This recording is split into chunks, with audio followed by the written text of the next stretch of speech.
Welcome, friends and fellow rebels. Welcome to the forest.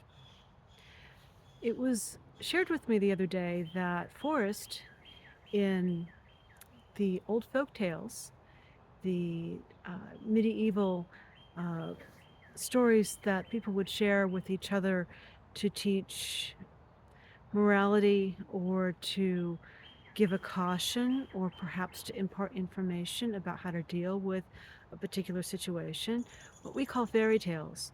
Within that scope, the forest was a place of mystery, but it is also a place where lessons are learned. I'm using the word forest. I probably should use the word wood because the woods are wild, whereas the forest, more tame, more managed. And in this case, we'll be in the forest. We'll save the woods for later. I want to share a very important aspect of discernment, and it relates to truth. And I have said this before, less directly, and I'm going to say it now very directly. If you want to know the truth, if you want to be able to recognize the truth when it is said to you, you must first know yourself and be truthful to yourself. And then you must be truthful to others, which will allow you to understand them and have insights about them that you wouldn't be able to have if you weren't truthful to others. Again, it doesn't mean you have to share everything. You shouldn't share everything. And it doesn't mean that you have to show your full and unvarnished face to everyone. We put different filters on for the different roles that we have in people's lives.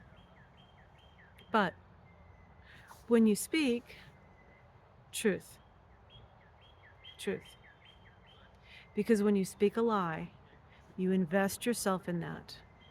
And the telling of a lie contorts your spirit, and it makes it much more difficult for you to see the truth. If you live in a lie, you will be more easily deceived.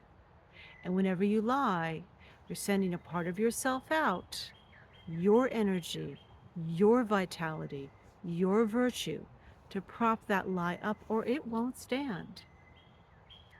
And when and if that lie is finally discovered, uncovered, revealed for what it is, that backlash comes back on you. So, lie if you need to, but know that when that lie is destroyed, when it comes down, you will pay the price for it. You will feel the effect of that coming down, just as you will feel the effect of investing yourself in something that can't hold itself up. The truth can maintain itself. It will hold itself up. It has its own independent life. But a shadow, a lie, something which isn't realized, isn't real, that needs constant maintenance, constant affirmation. And that's why when people profess to believe something that is not true, or they suspect might not be true, or they know deep within themselves is a lie, that they will feel compelled not only to affirm themselves, but to gather many other people to affirm the deception over and over again. You must affirm this. You must worship this. You must put energy into this.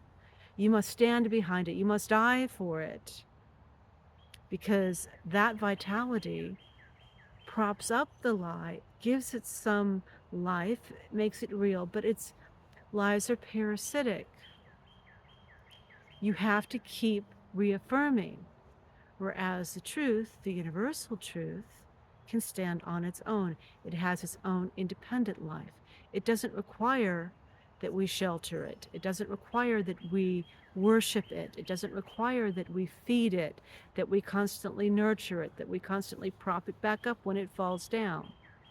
It doesn't require hundreds or thousands or millions of people to constantly do things that make it real, to constantly affirm that it is real. So, if you want discernment, know yourself, be truthful to yourself, be truthful to others, believe what you see, and want to know the truth. You have to want to know. Because if you fall back on, I don't want to believe that, I don't want that to be true, and you feel more strongly about that than you feel about walking in the truth, knowing and acting on the truth, you'll be deceived. You'll be blindsided when it's revealed that what you have put your energy into, what you have nurtured and grown, it's a lie. It's not true. It isn't reality. Discernment, very important. I think I've covered all the bases. If you have any questions, put your comments below. I'm interested. And thank you. Welcome to the woods.